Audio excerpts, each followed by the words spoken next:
Ladies and gentlemen. Ooh, sorry, I'm on the wrong mic. I'm driving Nacho crazy, and we've only just started, guys. Ladies and gentlemen, it's a weird, wild world out there, friends. And here we stand, al pie del cañón, ready for anything. I'm Rob, that's the Natch, and you're listening to... The ProBoh Show! We're ready for anything except Rob changing mics without telling Nacho. Sorry, Natch, my bad, man. How are we doing out there, folks? It's Monday. Happy Monday. Welcome to the show. Thank you so much for sharing your morning with me and with the Natch with today's ProBoh Show. It's the start of another wicked week, my friends. Welcome. For those of you international listeners, it's 8:30 a.m. Central European Time. I believe that's 2:30 a.m. 2:30 in the morning Eastern Standard Time. How are we doing, Min, Born to Iron Man, Pedro? How are we doing out there, guys? If you want to join Min, Pedro, Born to Iron Man in the chat and contribute to today's content, you can do that at Professional Bohemian on Twitch. That's Bohemio Profesional. If you want to write the whole URL, twitch.tv/Professional Bohemian. Or if you want to interact with the polls and things we do outside the stream, you can find me on Instagram at Professional Bohemian as well. How are we doing out there, guys? Pedro says good morning. Born to Iron Man says good morning, Rob and friends. Minnie's there. He says good morning, Mr. Valheim. Do you know what Valheim is, Natch? It's the video game I was grinding all weekend. First weekend off in ages, and oh my god, wow. Grindear, I think you say in Spanish. I think it's video game vernacular for playing a game, but doing something that's very repetitive in order to increase your stats, your statistics. We call it grinding. And I think you've adopted that in Spanish. Grindear. Although I say that to people and they look at me like I'm crazy. I don't know. Gotcha. Good morning, beautiful people and all. And Rob, says the bridge. I'm not included in the beautiful people, Natch. A lot of people would be insulted by that. Not me, because I understand. So how are you doing out there? I'm here, you're here, Natch is here. Let's see what's going on in the world. Oh my god. Guys, do we have a good show prepared for you or what? Today, Natch, I got lost on the metro. So when I got out of the metro, I was in America for some reason, in Chicago. So while I was there, I asked 100 humans which accents Americans consider sexy. So I asked 100 humans which accent that many Americans consider sexy. In Complete the News, we'll look at a man who opened a store selling heroin and cocaine. And find out what happened to him. And if we have time, we'll also find out what happened in a Chinese restaurant's challenge. Today's unpopular opinion in the first half of the show is being easygoing isn't always an asset. Being easygoing isn't always an asset. You know what? I don't even know. I'm just realizing now, I don't even know how to say easygoing in Spanish. Despreocupado? Would you say despreocupado? Easygoing? Wow, qué nivelazo. Oh my gods. We've only just started, Natch. And here I am, blowing people's minds with my amazing Spanish. Ser despreocupado no siempre es una ventaja. That's today's unpopular opinion. Being easygoing isn't always an asset. An interesting result there in the Instagram poll, but we'll get to that in a little bit. How are you doing, Natch? How was Parque de Atracciones? Very good. To be sincere, it was very nice. Yeah, I've never been, man, and I really, really want to go. Really want to go. By the way, apparently easygoing también es de trato fácil. De trato fácil. Mm-hmm. Ah, okay, dude. Thank you. De trato fácil. I'm going to forget that immediately, you know me. But thank you for trying. Thank you for believing in me, Natch. We've also got Vero in the chat. Good morning, beautiful warriors. Good morning, Vero. Would you say ground in the past or grinded? Says the bridge. Wow, I was grinding a game. Yesterday, I was grinding. Past continuous, right? I was grinding. He grinded. You would say the past tense of ground as in molinar. Oh, Natch! Can you hear all the Spanish coming out of my mouth right now? The past is in grind as in molinar, right? Is grind. Nivelazo. Thanks, Natch. I mean, geez, Louise, even I'm impressed with myself. I'm getting piel de gallina here. As in grinding coffee. Yesterday he ground coffee. But grind as in the video game sense. So doing a repetitive task to increase your statistics, your health, and your experience in a video game, you would say grinded. Yesterday he grinded that level over and over again until, until whatever. So there you go. Nice t-shirt, Rob. Thank you, Vero. If you're not watching the show right now, you're just listening. Shame on you. Shame on you. And I appreciate the compliment. It's basically Vaughn. What do you call t-shirts like this? The kind of the branded clothing. I don't know. You know when you go do when you do a team building event, we all have a wardrobe full of these.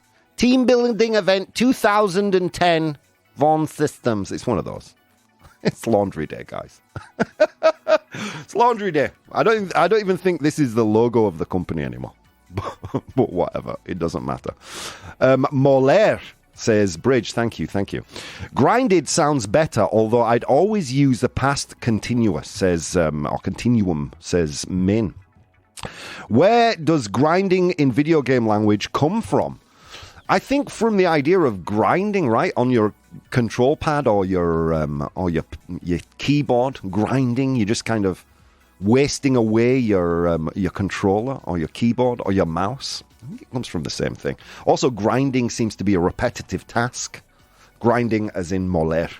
Oh, jeez Louise. Are we teaching English here or are we going to look at some news, Natch? I feel like the show's dipped its toe into the muddy waters of education, and I don't like that. It's from grinding teeth or controller, then we should probably be able to figure it out. Yeah, wow, I'm enjoying Valheim. That was my whole weekend. You know why? Because it topped 40 degrees Celsius here in Madrid over the weekend. That's 103 Fahrenheit, I think. Oof, I don't trust my maths there. Let's see, 40, let's see what Google says. 40 degree Celsius to Fahrenheit. Oh, wait, that's the other way around. Fahrenheit, Celsius to Fahrenheit is 104 degrees. Oh, my God, I was close. 104 degrees outside. Let me tell you something, Nat. You know, I was worried about my electricity bill because Ola Luz were screwing me. They were. Ola Luz, if you're listening, bad, naughty. You owe me €200. Well, now I got my bill for June, sorry, and I saw that it was a lot less. I have been like Oprah Winfrey with cars, with my air conditioning. You get 10 degrees Celsius. Dude, it's been like a nevera in my house. The dogs are cold. It's been so cold, but I've been putting the air conditioning on, and then you open the door to go outside, and it's like you're walking into someone's mouth. Do you know what I mean? Just sticky, hot. Oh. What was it like in the amusement park, Natch? It was hot, but there were a lot of shade and things. What is it? Water. Water fountains. Yes. Nice. On water rides. Oh, dude, those are the best. That shows if there's anything that will tell you that human beings are dumb and stupid and should go extinct, it's the fact that if you were walking down the street and someone threw water at you, you'd scream. You'd be outraged. But you'll go on a ride and get completely drenched from head to toe and you'd be, yay, this is fun. It's usually got something to do with alcohol consumption for me. Like the guys who spray you in the festivals. Like when you get there, it's like, oh God, I'm not an animal. And then by the time you've had like 4 beers and it's 40 degrees outside, you're following those guys around. Please, Daddy, more water. Oh, what happened? What happened? We're still not talking about the news. So let's take a look. Let's take a little dive into the news. We were talking about the heat. So 104 Fahrenheit, 40 degrees outside. It's going to get to 40 degrees here in Madrid where we produce the show. This coming from, where's this coming from? Toronto CTV News. That's like the Canadian BBC. As extreme summer heat waves intensify, olas de calor heat waves intensify due to climate change, The head of the Intact Center on Climate Adaptation, some kind of government body about, that has to do with the climate in Canada, is advocating for access to cooling. So access to machines or machinery that keep you cool to be recognized as a fundamental human right. How do you feel about that, friends in the chat? Do you think access to air conditioners, to fans, to shade is an inalienable, something you can't argue with, an inalienable human right? Do you think so? More than water? I mean, dudes, we have to pay for water. A naturally occurring substance on our planet. We have to pay for it. If a government could figure out a way to charge you for breathing air, they would. More than food, water, an inalienable, cooling, an inalienable human right. I mean, I agree. I think humans should have a right to shelter, food, and water. In that order. But I don't see governments giving out houses, water, and food very often, sadly. But cooling as well. I mean, obviously, this is going to become more and more important an issue as temperatures continue to increase. As we said last week, June 3rd, the hottest day globally on record ever. There has never been a hotter day than the 3rd of June 2023. If that doesn't worry you guys, I don't know what does. That's crazy, man. So maybe access to cooling or machines that cool you, that lower the temperature. Maybe that should be a human right now. Who knows? Okay, let's continue. What else do we have? Okay, a news. That's an old piece of news. Let's look at this one. AI, this is coming from The Guardian. It's an interesting article that I'm going to share with you briefly, and if you want to read more, you can do that on my Patreon, where I share all the links to all the news that we use in the show. Okay, patreon.com/professional bohemian. AI is likely to spell the end. Let me unpack that. It's likely to lead to spell the end, lead to the end of traditional school classrooms. This comes from a leading expert, Professor Stuart Russell, a leading expert on AI from the University of California, Berkeley. He suggested that advances in AI, particularly AI tutors similar to OpenAI's ChatGPT, could potentially replace traditional school classrooms. Would you let Baby Natch be taught by artificial intelligence, Natch? Is that something you would consider? I don't know. Traditional schools are not doing a great job. So. Wow, yeah, that's a great point, man. Maybe what we need is an evolution in our learning. Like our current educational system was devised during the Industrial Revolution. Think about the similarities between industry and school. You ring a bell, you start learning. Ring another bell, the kids go outside for 15 minutes of rest. Ring another bell, they go inside, start learning. It's like a factory. Maybe what we need, maybe AI is going to usher in a new age of education, something a little more in line with how young people think and how, we consume information.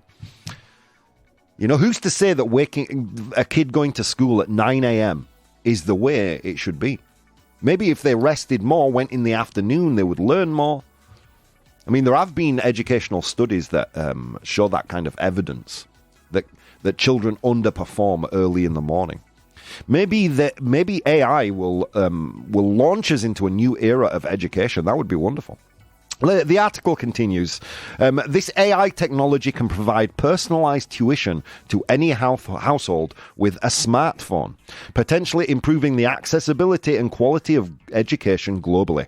However, there are also risks associated with this approach, including the potential for indoctrination or misuse of the technology. Are you telling me kids aren't being indoctrinated now?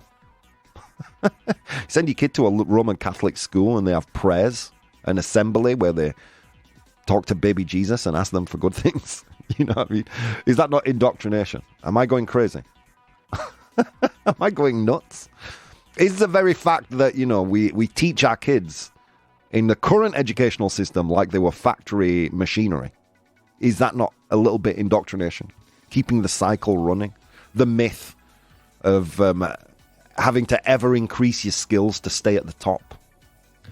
When really, school, the impact of your early education plays very little role in how you end up or what you end up doing.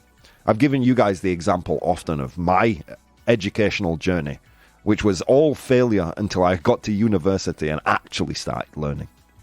But anyway, stay in school, kids. Ignore Uncle Rob. He doesn't know what he's saying.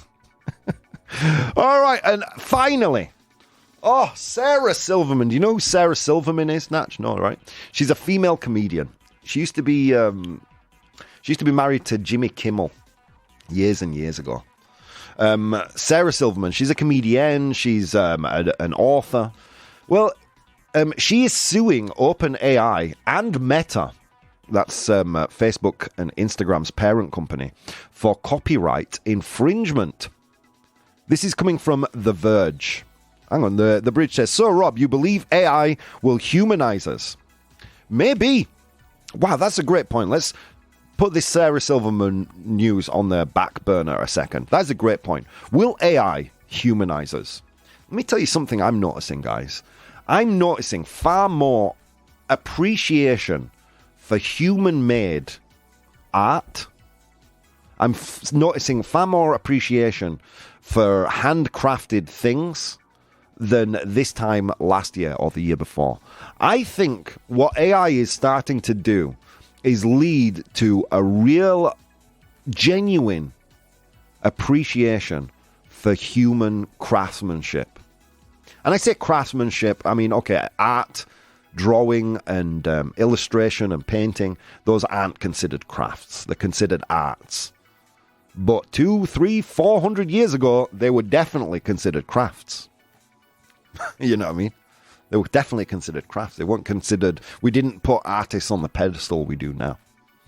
And I think now, we're starting to appreciate human-produced things a little more. So maybe AI will humanize us. Who knows? Well, finally, Sarah Silverman is suing OpenAI and Meta for copyright infringement. Comedian and author Sarah Silverman, along with authors Christopher Golden and Richard Kadri, are suing artificial intelligence organizations, OpenAI and Meta, for copyright infringement. The lawsuits claim that the company's AI models, including OpenAI's ChatGPT and Meta, were trained on datasets that illegally contained their works, sourced from various shadow library websites. Oh, I don't know, Natch. I don't know. Would I care if AI were trained on my art? You know, like these picture, like DALL-E, Stable Diffusion, Midjourney. Would I care if they were trained on my art? No, I would not. Because every artist takes inspiration from other places. You know, when I was writing, I was greatly inspired by a few journalists. I was greatly inspired by authors like Bill Bryson. In terms of humor, by Neil, what's his name? Terry Pratchett, Neil Gaiman. You know, and I've read all their books. I don't plagiarize them, but I've taken inspiration from there in creating my own works. And AI doesn't plagiarize.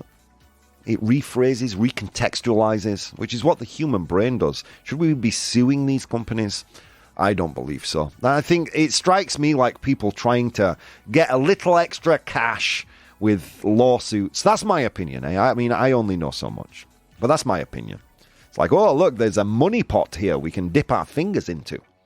Come on, guys. Come on. Don't hold back technology because of your greed. That's what I say. All right, guys. Well, on that note, we're going to go to today's unpopular opinion. Unpopular opinion. Hello, friend. Well, look, what even is an unpopular opinion, Baldy? That's what he's saying. What even is an unpopular opinion? It's a brain fart. Un pedo cerebral, un pedo mental. And I share it with you on my Instagram. That's @professional bohemio professional. Today's brain fart, today's unpopular opinion is that being easygoing, despreocupado, and God, what was it you said, Natch? De trato fácil. De trato fácil. Easy to deal with. I like that. I like that. So de trato fácil. So being easygoing isn't necessarily an asset. Let's see what the chat is saying. Rob, you're spot on. Intellectual property rights on generative AI is one of the hottest legislative topics, and no one really knows how to deal with that. That's thank you, Pedro, our legal correspondent. One day we're going to get him into the studio, Natch. One day, maybe in September at this rate. So yeah, I know it is a sticky subject because it doesn't reproduce material verbatim. It recontextualizes material like the human brain does. Anyway, let's get back to today's unpopular opinion, which is being easygoing isn't necessarily always an asset. So yeah, on Instagram, do you want to guess, Natch? How do you think people voted? False. False. So it is an asset, you think people said? Yes. Let me tell you, true. It was true, and 88% of people said true.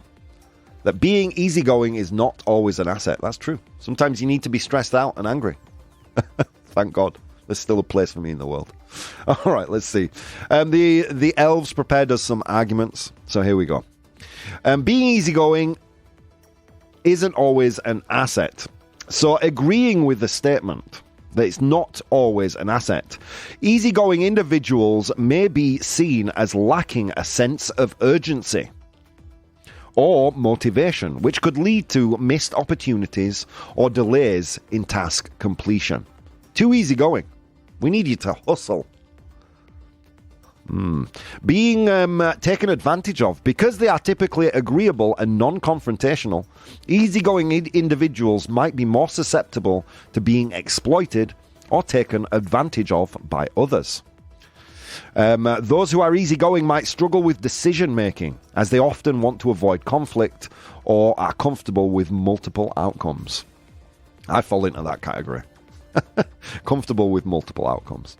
And then finally, in some contexts, particularly in competitive fields, being easygoing may be perceived as a lack of ambition or drive, which can hinder personal growth.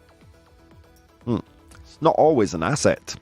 Here we go. Disagreeing with the point, saying that being easygoing is always an asset. Here we go. The elves said, an easygoing nature can often lead to better interpersonal relationships. People tend to feel more comfortable and less judged around someone who is relaxed and accepting. Easygoing individuals typically handle stress better because they can adjust to changes and setbacks without getting overly upset. This can contribute to better mental health. Being easygoing can often result in effective problem solving. Instead of reacting impulsively or negatively, easygoing people can more likely think clearly and objectively about situations. And finally, disagreeing with the point. Easygoing individuals are generally flexible and adaptable. They can handle a variety of situations and changes with grace and patience, which is valuable in both personal and professional contexts. I will say to you right now, Natch, you're an easygoing individual at work. Well, no, occasionally I've seen the dragon once or twice when we get calls at night because the radio's gone down. I've seen the dragon once or twice. But Natch is probably the most easygoing person I've met. I'm quite easygoing, but working with Natch makes me feel like a stress head. Because Natch is so laid back, he's almost on the floor. True story.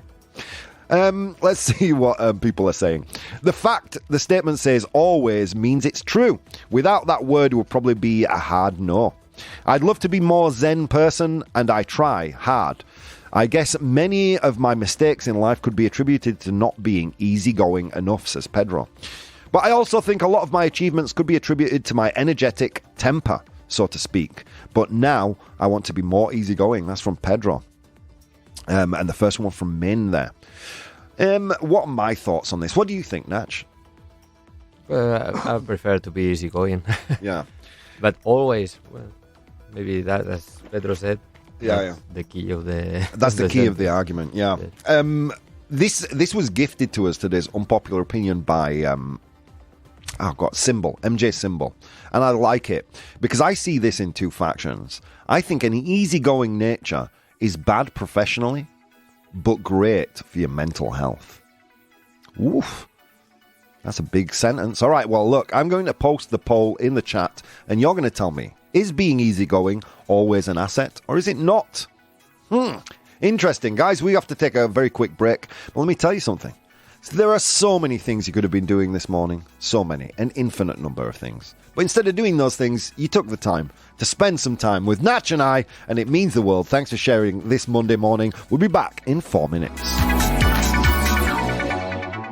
Hey guys, if you'd like to support the show, you can do so on Patreon. That's patreon.com/professional bohemian. There you'll find VODs of the episodes as they are recorded live, blogs, vlogs, and behind-the-scenes content. If you'd like to watch the show live, you can do so on twitch.tv/professional bohemian, and you can participate in the polls we use in the show on Instagram @professional bohemian or Twitter @ProBoh, ProBoh. Okay, on with the show. Welcome back, ladies and gentlemen, to the one and only ProBoh Show.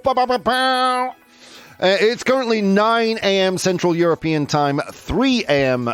Eastern Standard Time for those late listeners to the radio. How are you doing out there, friends? So if you just tuned in, what were we talking about in the show? Well, we spoke about the heat a little bit, but then we eventually got back into the news. We found out that, how would you say this? As the heat gets worse, an expert in Canada is calling for cooling or access to cooling equipment being a human right.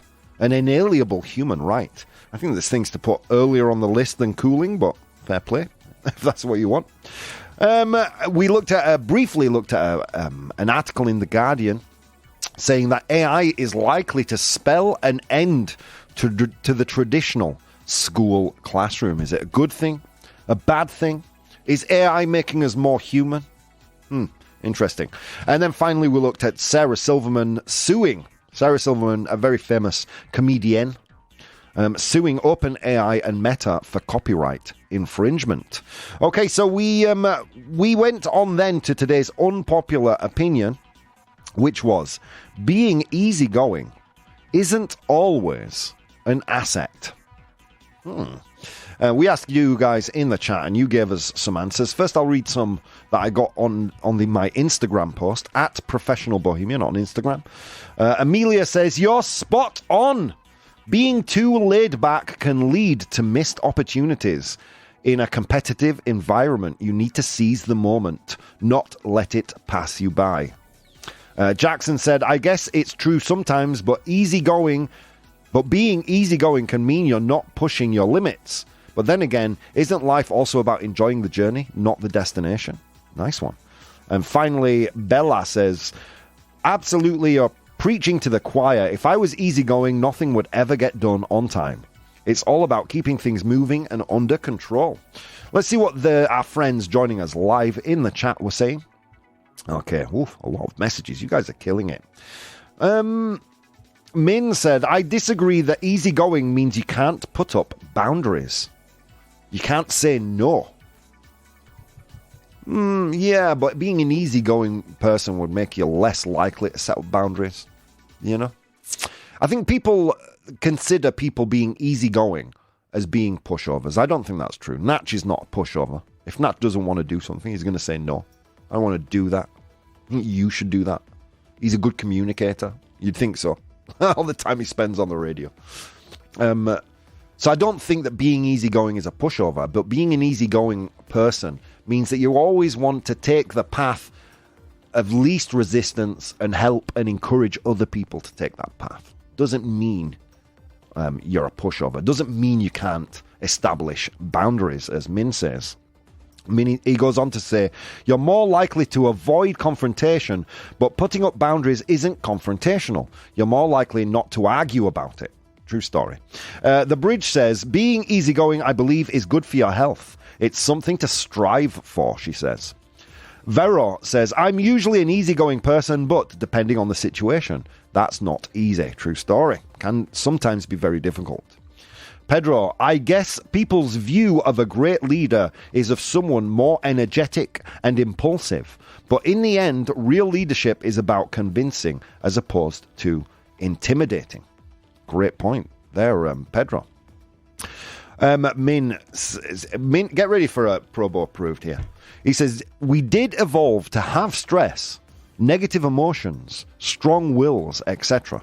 So clearly there are advantages to them. Always being easygoing can't be the way. ProBoh approved to Min. ProBoh approved. Again, we go back to this thing that I always say. We tend to, in the modern day, demonize negative emotions, right? Sadness, stress, anger, greed, guilt. We tend to demonize these things, but they are useful energizers. Anger gives you the impulse to change a certain situation. Greed or avarice helps you set goals for things you want in the future. We tend to demonize these things like they're no use to us psychologically, but they really are. If it weren't for a good control over my negative emotions, I would never got to where I am in the world today, wherever that is, good or bad. But they've been a real tool for me to use in a positive way. So sometimes I guess stress or feeling stress is a real point, it's a real feeling that you can use to know that your situation needs to be changed. Not avoiding stress. Interesting. Pedro says, an excessively easygoing person would have difficulty to engage others. But it doesn't mean that being easygoing is not a good quality in a professional. It's a true story. Alone Strong. Good morning, Mr. and friends. How are you doing, Alone Strong? I used to be too easygoing, but for one thing, I didn't refute irrational and harmful ideas like I do now. Yeah, that is the thing about being easygoing, is it? I would consider Natch, am I an easygoing person? Yes. You think so? Professionally? Yeah, I guess professionally, maybe too, right? Mm-hmm. Yes. I do put the gas on occasionally when something is getting down to a deadline, but it's only at those moments. I attribute most of my success to being the opposite of easygoing. But I think once you're in a position of management, not taking things as a real stressor can really help move things along. Because quite often, when you're stressed and trying to do a lot of things at the same time, vístame despacio que tengo prisa, right? You say in Spanish. Oh my God, Natch. Wow, qué nivelazo. That was a cultural one, and I appreciate every syllable of that nivelazo. Yeah, dress me slowly, I'm in a rush. I think being easygoing can help you manage projects and tasks. Because quite often you trip yourself up with your own stress and rush that you're in sometimes. I disagree that easygoing can't be professional unless you're also calling Natch No, Natch is the opposite of useless. Natch is probably the most useful person here in the radio. You know what I mean? Well, not probably about it. It really is. He does make up over 50% of the radio team, of the technicians. So good for us that he is. The Bridge. Yes, Rob, life is about making the most of the tools you have. Exactly. And a lot of those tools, people would tell you are to be eradicated from your psyche. Don't be jealous. Don't be stressed. Don't be angry. Don't be sad. That's weakness. That's not weakness. These are tools, signposts to help you proactively create change in your life. Listen to me, Natch. I'm like a 15-year-old's Instagram feed. Oh man, I need a teenage girl with a nose ring to tell me what planets are making me sad today. I've got a feeling it's planet Earth. That's making me sad more than Mercury. But you never know. You never know. Okay, let's continue. Yes, Rob, life is about making the most out of the tools you have. Let's get the bridge, Nivellazo. Come on. Bridge. Che nivellazo. You're killing it. You're killing it. Easygoing isn't the way to live all of the time, but in general, it's not as bad as Rob initially painted. That's mean. Friday Con joining us all the way from South Africa. Welcome, Con Man. Stress helps you move things along, but because you're easygoing outside of that, you probably have a good relationship with colleagues, meaning they're more willing to put in extra effort and they'll know it's serious when you get serious. I don't know. I question how good a leader I am sometimes. Usually I'm at my worst when I'm at my busiest because I can't pay attention to everything at once. But, you know, we run a radio station with 2 people and TV production with 1 person, and I'm in the middle trying to just make it all work, and it's difficult sometimes. I could be better. I'm cognizant of that. I don't know whether my easygoingness is sometimes my biggest weakness, or I don't know if it's my greatest strength. Usually when Richard Vaughan ran the company, I would go to him for advice, but he's not around anymore. So I'm winging it. Okay, let's continue. What else? Snowing here for the first time in 10 years. Con is south of the equator. It's currently winter for Con Man. How are you doing, Con? Truly good leaders question if they do well so they can improve and change. Yeah, I certainly would like to be the best kind of leader I can be. So anyway, let's see today's unpopular opinion. It is being easygoing isn't always an asset. I posed you that statement, and here we go. Let's get a drum roll, Natch. 67% of you said true. Thank you for participating, guys. 67 said true, so there you go. We can put that to bed now. We know the answer. Can't pay attention to everything at the same time. Sounds like you're a real man then, Rob. That's from the bridge. Just right now, I've got this big project on, and in an attempt to make it easy for the other people in the team, I maybe take on a little bit too much myself, which is sign of a bad leader, right? Should delegate better. Well, we've got a very tight budget, so I do what I can. It's very cold in south of the equator. In South Africa, says Con. It's boiling here. 40 degrees. That's 104 Fahrenheit. Jeez Louise. All right.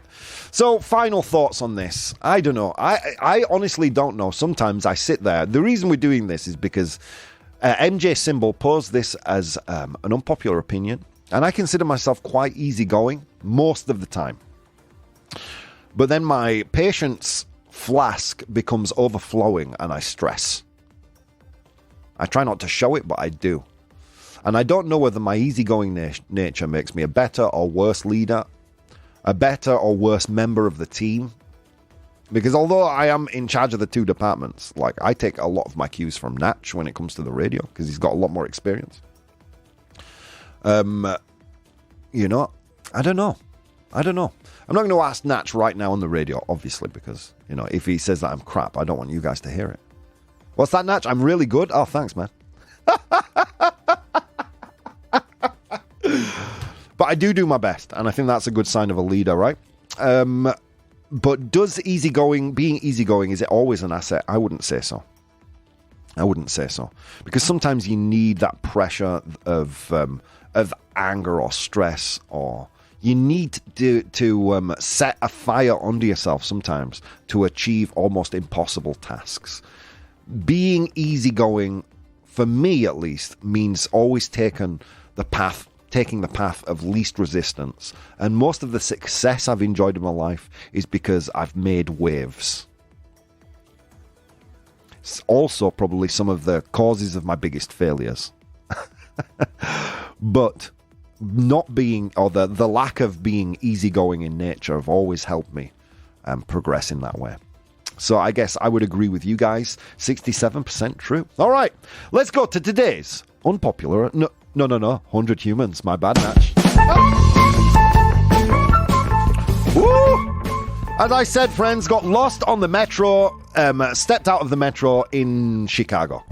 So I asked 100 Americans today, which accent do you consider to be the most sexy? I asked 100 Americans, which accent is the most sexy? They gave me their answers. I have the 7 most popular answers right here. Your job in the chat is to identify those top 7 answers. Name an accent that many Americans consider sexy. As always, we're going to go to the Natch first of all. What do you think, Natch? Well, I'm going to barrer para casa, as we say. I'm going to say Spanish. All right, Spanish. The Spanish accent. Do Americans find that sexy? The bridge agrees. The bridge agrees with Spanish. It's there. Well done, guys. It is the 3rd most popular answer with 17 of 100 humans. Only 2 more sexier than the Spanish, apparently. Okay, let's see. They will say French. That's from Pedro. French. Ho, ho, ho. That's the limit of my French interpretation. Ho, ho, ho. Café au lait. Ça va bien, merci. That's it. Like 6 of my years of my life in school wasted learning French, and that's it. That's all I remember. Claudette. I remember that as a name. That's it. That's all I remember. Okay, so is it there? French. Yes, it is. Well done. Alright, and Pedro from Instagram, it's the number 1 answer. They did indeed say French. 34 of them. Well done. Well done. Okay, Friday Con, also keeping it in his own backyard. He says South African. South African. Is South African there? Do Americans find that accent? Do they find it sexy? South African. It's not there. It's not there, guys. All right, let's continue.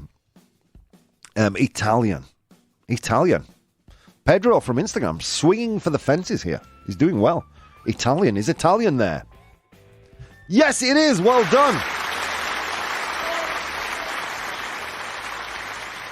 Italian is actually the number 2 answer. Well done. Okay, well, it's Pedro's game to lose. Got the top 2 answers. Urs says a posh London accent. I don't like how your lack of inclusivity there, Urs. I have a British accent. It's not a posh one, but it's British. Let's just say a British accent. Let's keep Rob happy. Is British there? Yes, it is. Well done, Urs.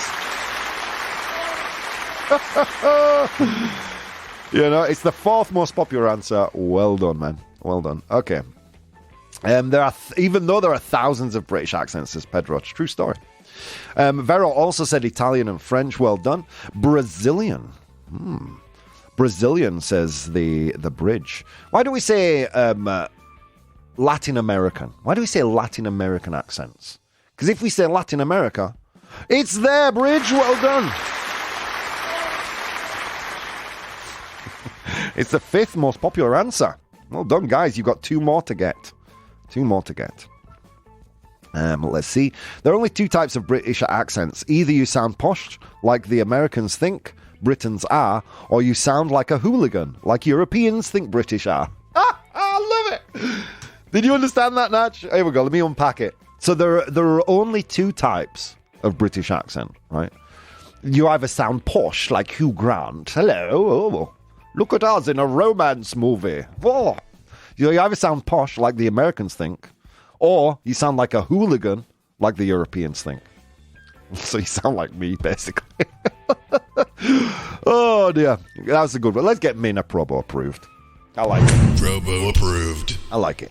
I like it when you pick on me. Israeli, maybe. The Israeli accent is beautiful. Israeli. Is Israeli there? It's not. Oh. I think that's the first incorrect answer. Great answer, though. What's the name of the famous model who played Wonder Woman? Gal Gadot. my God. Ooh. All right, let's continue. It's time to change my accent, says Con. Look, the South African accent is fine, Con. Don't let them neg you. Russian, says Con. Russian. It's not there. It's not there. Which accent Americans find sexy? Con isn't paying attention to the news. Oh, no, yeah, we all love the Russian accent. No, but it's a good answer. It's a good answer. Born to Iron Man says Portuguese. Portuguese. Is it there? No, it's not. Sorry, the Brazilian accent is different from other Latin American accents. They speak Portuguese, but an average American wouldn't know. Okay, true story, Pedro. Scandinavian, says Con. Scandinavian. Oof, Mina's just... He's just pulled forward in his seat. He's paying attention. Is a Scandinavian accent there? No, it's not. No, it's not.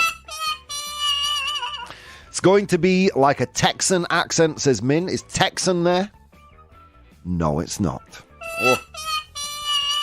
Okay, we're going to play the racist stereotype game. Where I'm going to give you clues. Here we go. This country drinks too much whiskey. Okay, I mean, look, how else am I supposed to give you clues if I'm not going to be slightly stereotypical here? They drink too much whiskey.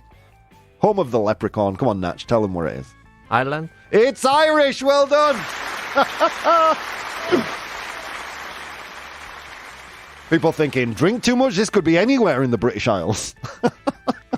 It's there. Pedro got that one too. Top of the morning to ya, says Min. All right, next one. I watched way too many reality TV shows from this place. I often say, as soon as you step off the plane, some kind of animal tries to kill you in this country. South of the equator, the largest population of marsupials in the world, I believe. Min has an answer. What do you think, Natch? Australia? Australia, well done! Okay, let's very quickly go through the list. I asked 100 Americans to name an accent they consider sexy. In position number 7, we had Irish. In position number 6, we had Australian. 3 of 100 humans said that. In position number 5, we had Latin American accent. 4 of 100 humans said that. In position number 4, we had British. The British accent. Although I imagine when the 100 humans answered British, they weren't anticipating my accent. In position number 3, we have the Spanish accent, of course. Antonio Banderas. Come on. Puss in Boots too, guys. Check it out. It's good. In position number 2 was Italian. Oh, it's me, Mario. Unintentionally racist, this show. I'm just going to throw it out there. In position number 1 was French. Okay, there you go. Well done to Pedro for getting that right. Number 1 answer. Vero says, what about Giri's accent trying to speak Spanish? Some of them sound really sexy. Really? I've been told that I sound like a child when I speak Spanish. I don't know. That was my ex said that. You sound like a baby when you speak Spanish. Yeah, I don't think the Scouse or Manc accents get them going. No, Scouse being from Liverpool, Manc from Manchester. All right, let's go to complete the news. Complete the news! Okay, guys, this is Complete the News. I'm going to give you a news headline and 3 options. With those 3 options, you will complete the news. We're going to do today the one we have left over from the last show, which is the man who opened a shop selling heroin and cocaine has blank. The man who opened a shop that sells heroin and cocaine has blank. Is it A, died from an overdose? Sobredosis, died from an overdose. Is it B, has made millions? Hecho un millonario.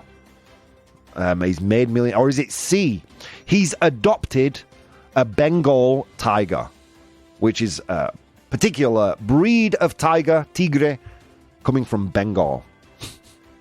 So, a man who opened a store selling heroin and cocaine has blank. Is it A, died from an overdose, B, made millions, or C, adopted a Bengal tiger? I'm laughing because the bridges said D, run out. Ya no queda más. So is it A, died from an overdose, B, made millions, or C, adopted a tiger? A lot of answers there. I think Pedro's saying C. No, he says B, I think. Pedro says B. We've got a few A's, a few C's. What do you think, Natch? Adopted a tiger.